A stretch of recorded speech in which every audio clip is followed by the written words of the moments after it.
I never thought I would find myself in a situation where I'd be writing about my marriage falling apart. My name is Jake, and I've been married to Emily for 5 years. To put it bluntly, it was supposed to be a fairy tale. We met during college, both fresh-faced and full of dreams. She was the life of the party, always the center of attention, and that drew me in. I was a bit quieter, focused on my studies and working part-time. Emily was everything I wasn't, a social butterfly, ambitious and charismatic. Together, we balanced each other out. Things started to feel off about 6 months ago. The little things that made our relationship unique began to fade. She'd come home later than usual and her phone was always face down. I tried not to jump to conclusions, but my instincts kicked in. The more I noticed, the more anxious I became.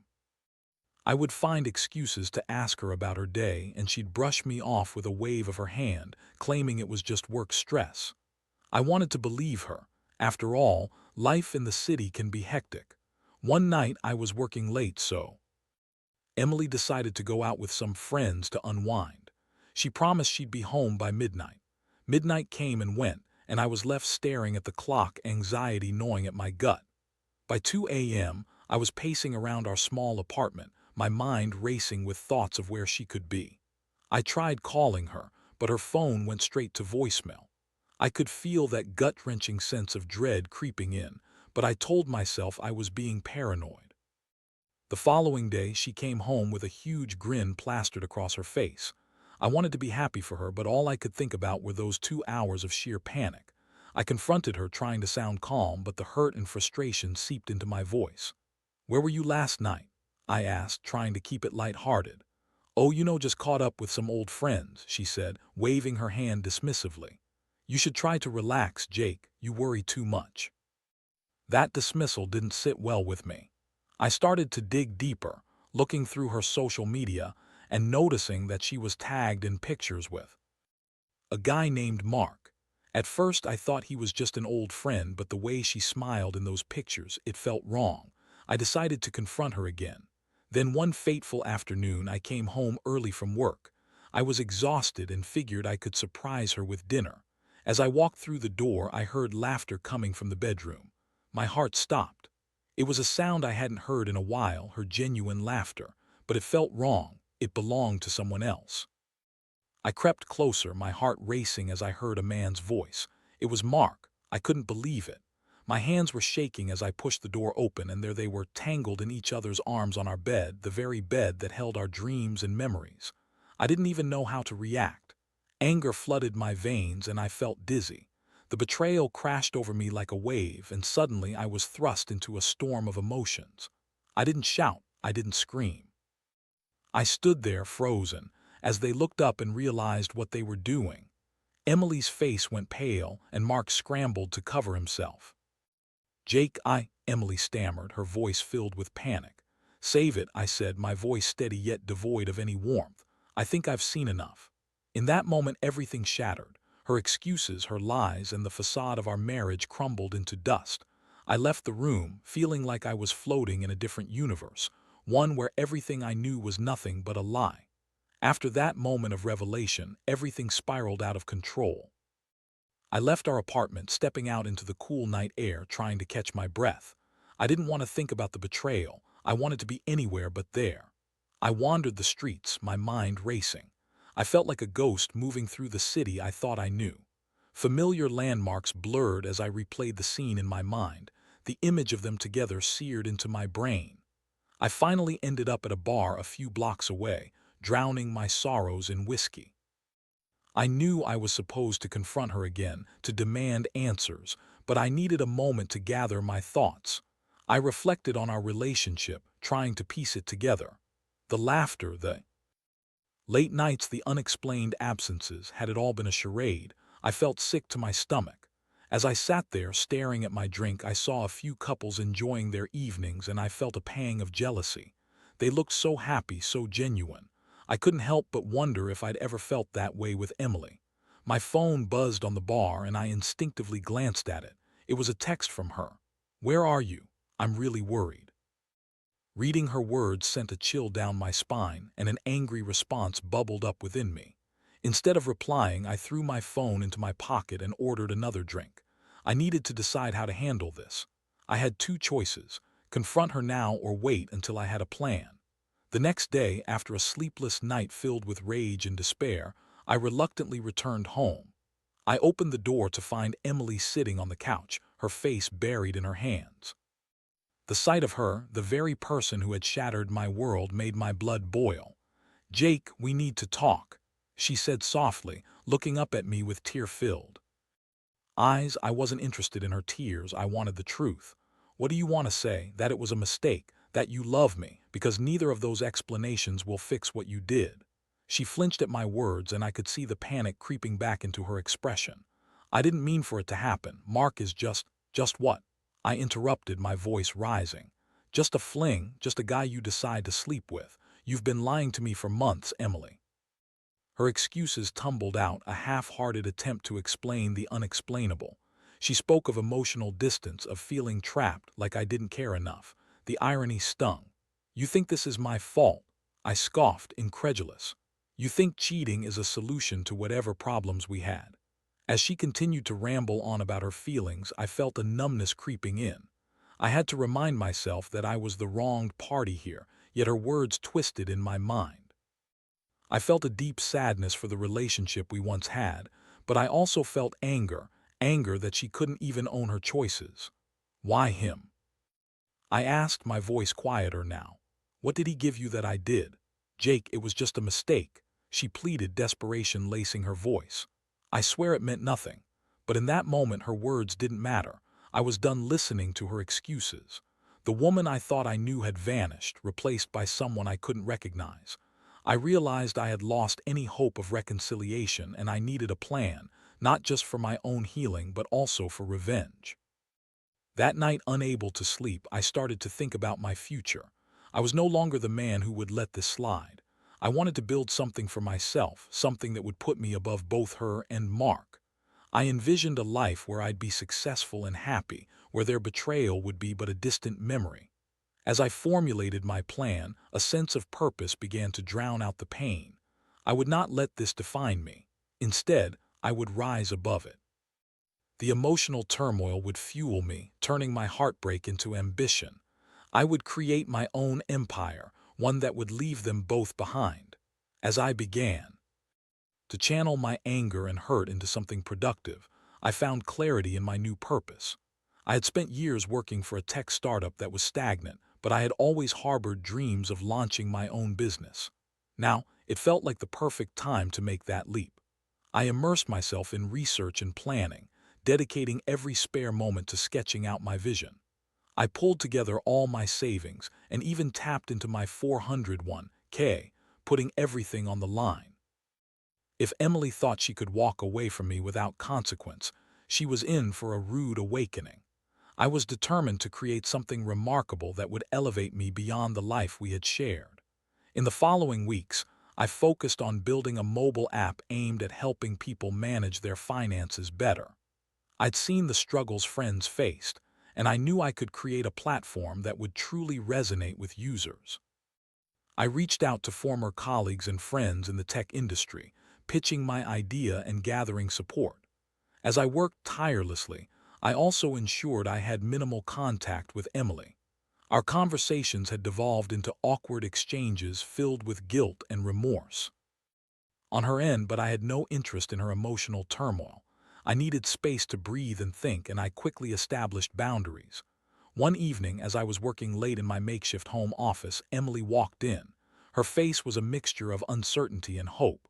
"Can we talk just for a minute?" she asked, her voice shaky. I glanced up from my laptop, feeling that familiar mix of anger and sorrow bubble to the surface. "What more is there to say, Emily? You made your choices." "I'm not trying to make excuses," she replied, her voice defensive. "But I've been doing a lot of thinking too. I realize now how much I've hurt you and what I've thrown away." "Do you?" I challenged, leaning back in my chair, because it sure looked like you were enjoying yourself with Mark. Her eyes widened and she looked genuinely remorseful. "It was a mistake, I know that now. I made a terrible choice and I'm willing to do whatever it takes to fix it." I couldn't help but scoff, shaking my head. "Fix it? You think you can just waltz back in and Wave a magic wand over all this. It doesn't work that way. She stepped closer, her voice low and pleading. I want to rebuild what we had. You mean too much to me. I don't want to lose you, Jake. But I could feel the walls closing in around me. I had spent so long feeling consumed by her lies, and now, as I stood at the precipice of creating my own future, I had no desire to go back. I think you've already lost me, Emily, I said firmly. I'm not the man I was when we got married. I need to focus on me right now. The hurt on her face felt like a knife to my heart, but I pushed the feelings away. This wasn't about pity. This was about survival. I was building my empire, and she had already made her choice. The next few weeks passed in a blur. I worked day and night, pouring every ounce of energy into my app and my business plan. I secured a small investment from a couple of friends who believed in my vision, and soon enough, I was able to hire a small team of developers to bring my idea to life. In the midst of this whirlwind, I was learning to embrace my newfound independence. I joined a local co-working space to network with other entrepreneurs and immerse myself in the startup culture. The energy around me was electric, and I found myself thriving in an environment filled with ambition and creativity. I focused on my app's development, and I could feel the tide turning in my favor. Meanwhile, Emily still tried to reach out. She sent texts, called me, and even showed up at the co-working space a couple of times, attempting to catch me during my breaks. I was always polite but distant, keeping my interactions short. I wouldn't let her derail my momentum or distract me from my goals. As I watched my app develop and take shape, I felt a sense of pride I hadn't experienced in years. I was no longer just Jake, Emily's husband. I was Jake, the entrepreneur. I was building something that was entirely my own, and every late night, every sacrifice was gradually paying off. With each passing day, I felt more empowered, and the darkness of betrayal faded into a distant memory. Emily's attempts at reconciliation were becoming less frequent, and surprisingly, that brought me a sense of relief. I realized I was finally moving forward, leaving behind the past that had once felt so suffocating. But the thought of revenge still lingered in the back of my mind. I was determined to succeed, and I wanted her to see me rise. I wanted to be the man who had built something from nothing, and I knew that success would be the sweetest form of revenge. As my app neared the final stages of development, excitement and nerves intertwined within me. I had poured everything into this project, and I was on the verge of launching. The thought that my success might finally prove to Emily that I was more than what she discarded fueled me further. I remembered her eyes filled with pity when she realized that I was serious about my work, and I was determined to turn that pity into envy. The launch was set for a Friday, and I had been working tirelessly with my small team to ensure everything was perfect.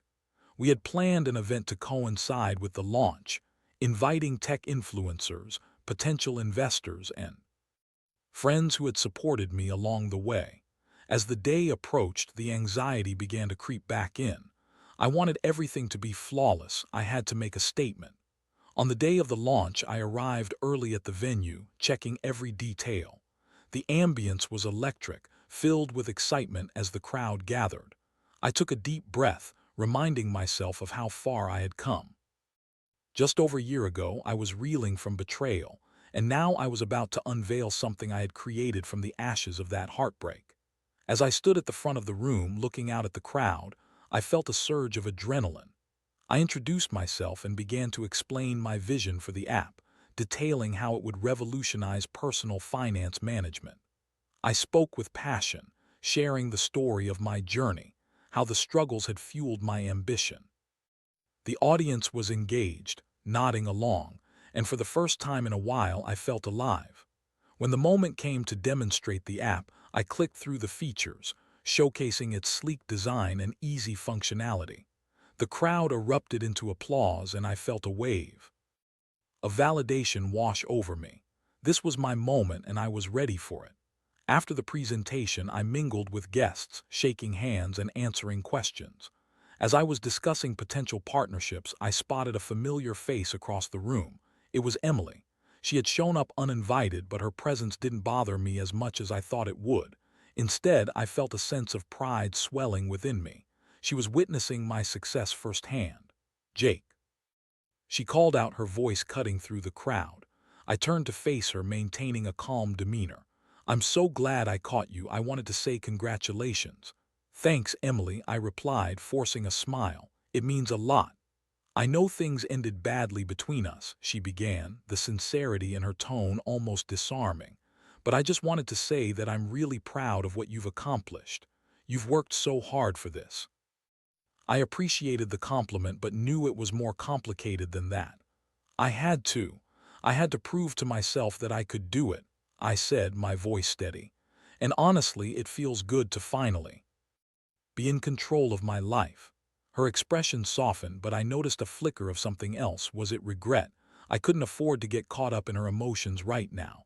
I was here to celebrate my triumph, not rehash the past. "Can we at least be civil?" she asked, her vulnerability shining through. "I want to support you, Jake. I made a huge mistake and I'm so sorry for everything." I took a moment to collect my thoughts. I had no interest in rekindling anything between us, but I also didn't want to be cruel. "I appreciate that, Emily, but I think it's best if we keep our distance for now," I replied firmly. She nodded, her face falling slightly, but I could see she understood. As she walked away, I felt a strange mix of satisfaction and clarity. I had reclaimed my power, my identity, and now I was ready to take things to the next level. The launch was a resounding success. Within days, people were downloading the app, and the feedback was overwhelmingly positive. I started receiving inquiries from investors who were interested in backing my venture. It was exhilarating to witness my hard work beginning to pay off. But as my business started to grow, so did the whispers of gossip. I noticed people in my new circle discussing the ex-husband whose wife cheated on him narrative, as if my success was forever tied to Emily's betrayal. While it stung, I realized that I could either let it define me or use it as fuel to propel myself forward. I chose the latter. The revenge I had fantasized about evolved from a desire for personal vindication into a strong motivation to excel. I was no longer just building a business. I was constructing a legacy, a testament to resilience. Each achievement felt like a punch to the gut of the life Emily had chosen to leave behind. I decided to further distance myself from her by focusing on my brand. I rolled out marketing campaigns highlighting the story of my journey, emphasizing the struggles I overcame to build my app. I didn't shy away from the narrative of betrayal. Instead, I owned it. I was the man who had risen from heartbreak, and I wanted the world to know it. As my brand developed, I became a sought-after speaker in the tech community. I shared my story at conferences and panels, inspiring others to turn their pain into purpose. With each success, I felt more empowered, more in control of my narrative. Emily's infidelity had become a catalyst for personal growth rather than a stumbling block. Despite my bustling schedule, I still thought about Emily occasionally. I wondered if she realized what she had lost. I hoped she was reflecting on her choices, but ultimately it didn't matter. I was moving forward and I wasn't looking back. I had built my empire, and I was ready to leave her behind for good. As the months rolled on, the momentum of my newfound success brought a whirlwind of opportunities I couldn't have imagined. My app gained traction, and investors were increasingly interested in partnering with me. I had managed to secure significant funding, allowing me to expand my team and improve the app's features. The blend of ambition and determination fueled my every waking moment, pushing me further into a world I was finally carving out for myself. But with all this success, there was still a lingering shadow, a reminder of the betrayal that had once rocked my life. I had been focused on building my empire, but I had also been carefully curating my revenge. It wasn't just about proving myself to Emily. It was about ensuring that I was thriving, leaving her and Mark in the dust. Eventually, I received an invitation to a prestigious tech conference that would feature some influential speakers, including Mark, my wife's former fling. The thought of sharing the stage with him sent a spark of fury through me, but I quickly quelled it. This was an opportunity, and I intended to seize it. The day of the conference, I arrived early to soak in the atmosphere. My heart raced with excitement, the energy buzzing around me. I could already envision the conversations I'd have, the connections I'd make. But there was an added layer of anticipation, the chance to confront Mark. When I caught sight of him mingling with a few attendees, I felt a rush of emotions flooding my mind: anger, jealousy, but mostly a powerful resolve. He looked just as smug as I remembered, but now I saw him for what he truly was: a stepping stone in my journey, not a threat. I walked past him, feeling the weight of my success grounding me. I refused to let him have the satisfaction of seeing me flustered. During my keynote address, I deliberately wove in references to resilience and transformation. I spoke openly about how personal struggles could fuel ambition, sharing my own story of heartbreak and betrayal without mentioning Emily or Mark by name. I wanted them both to know that while they had played their parts in my story, they would not define my narrative. After my speech, I was approached by several attendees, eager to discuss collaborations and investments. As I mingled with the crowd, I felt a surge of confidence.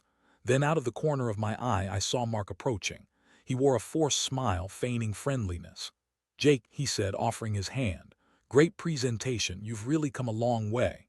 I could see the facade he was putting on, trying to play nice. "Thanks, Mark. I appreciate it," I replied, shaking his hand firmly but coolly.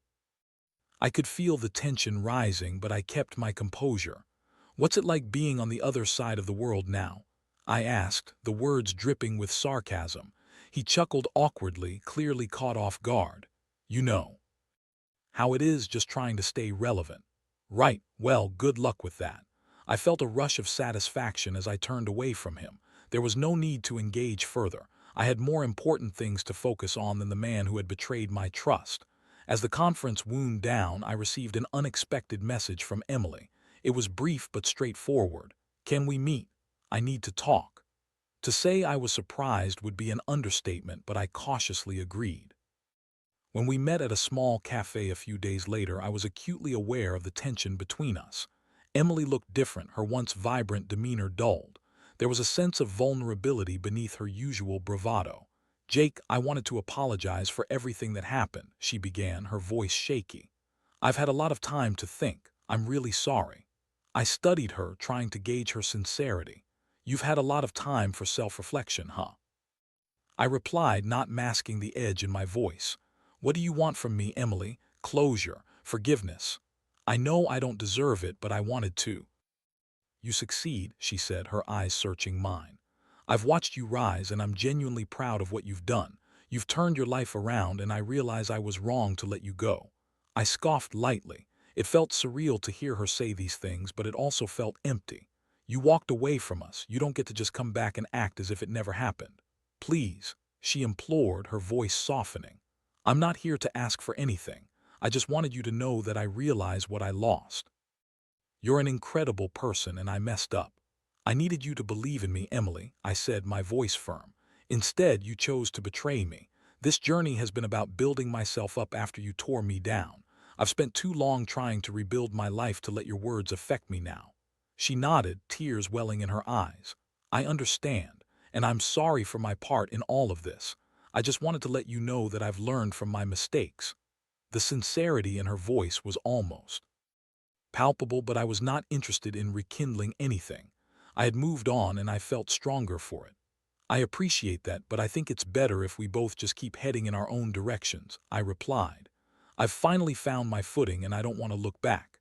As she walked away, I felt a mix of relief and finality. I had faced the ghosts of my past and emerged victorious. I had built an empire, a life that was mine alone, free from the shackles of betrayal. In that moment, I realized that while revenge had initially fueled my ambition, the true victory lay in the journey I had undertaken for myself. I had reclaimed my identity, my self-worth, and I was finally living a life that was truly mine. As the months rolled on, I found my footing more firmly planted than ever. My app continued to gain traction, capturing the attention of major investors and users alike. The reviews were pouring in, and I was receiving accolades for my work, but more importantly, I was finding joy in my accomplishments. Each milestone felt like a victory over the past, a reminder that I had emerged from the darkness stronger than I had ever imagined. With the success of my app, I was invited to speak at various tech conferences and panels, sharing my story and inspiring others to pursue their dreams, no matter the setbacks they faced. I wasn't just an entrepreneur. I was a testament to resilience, a symbol of what could be achieved when you channel pain into purpose. It felt surreal to watch how my experience resonated with others. I was no longer just Jake, the man who had been cheated on. I was Jake, the man who built an empire from heartbreak. One evening, as I sat in my home office poring over plans for the next big update for my app, I received a message from one of my new investors. He wanted to discuss a potential partnership with a large financial institution that could take my app to the next level. I was elated, realizing that my hard work was finally paying off in ways I had never anticipated.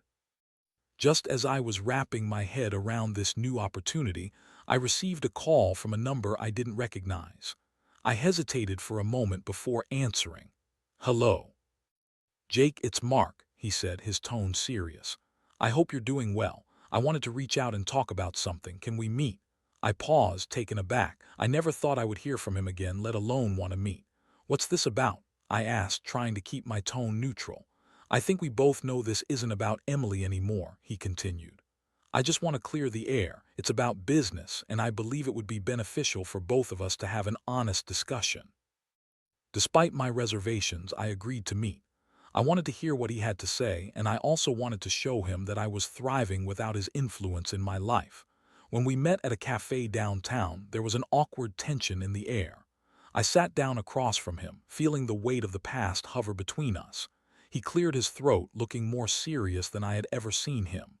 "Jake, I respect what you've built," he began, his voice steady. "I know that things ended badly between you and Emily, and I was a huge part of that. I want to be upfront with you. She's been reaching out to me, trying to reconnect. I don't want to be in the middle of it, but I also want to make sure we're both on the same page moving forward." I raised an eyebrow, intrigued. "You think I care about your relationship with her now?" I replied, my voice even. "That chapter of my life is closed. I've moved on." Mark leaned forward, his expression earnest. "I understand that, but I also know how things can spiral. I just want to make sure that any business dealings between us don't get affected by our past. Emily is, well, she's complicated." I chuckled, shaking my head. Complicated is one way to put it. I took a deep breath, suppressing the anger that still lingered beneath the surface. "Look, Mark, I appreciate you bringing this up, but at this point I'm not concerned about either of you. I'm focused on my future." He nodded, a flicker of understanding crossing his face. "Fair enough. I just wanted to make sure we're good. You're doing great things, and I'd like to keep our relationship strictly business. Let's work towards that partnership we discussed." And just like that, I felt the final remnants of my past fade away. I had the power to dictate the terms of my life, and I refused to let anyone else's actions define my future. As the weeks passed, I continued to build on the success of my app, and the partnership with the financial institution was finalized. My business began to flourish, and I could feel the fruits of my labor paying off in ways I had not anticipated. Still, even in the midst of my success, I found myself reflecting on lessons learned.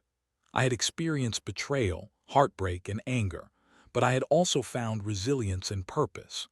Those feelings had transformed into a powerful drive that propelled me forward, and while I wouldn't wish my experience on anyone, I had come to appreciate what it had taught me about myself. In the end, I knew I was grateful for the journey, not because it had been easy, but because it had shaped me into the man I was becoming. I had built my empire, and I was ready to take on the world, leaving behind the past and the people who had tried to hold me back. Life was about moving forward, and I was finally ready to embrace it wholeheartedly. I had risen from the ashes, and now it was my time to soar.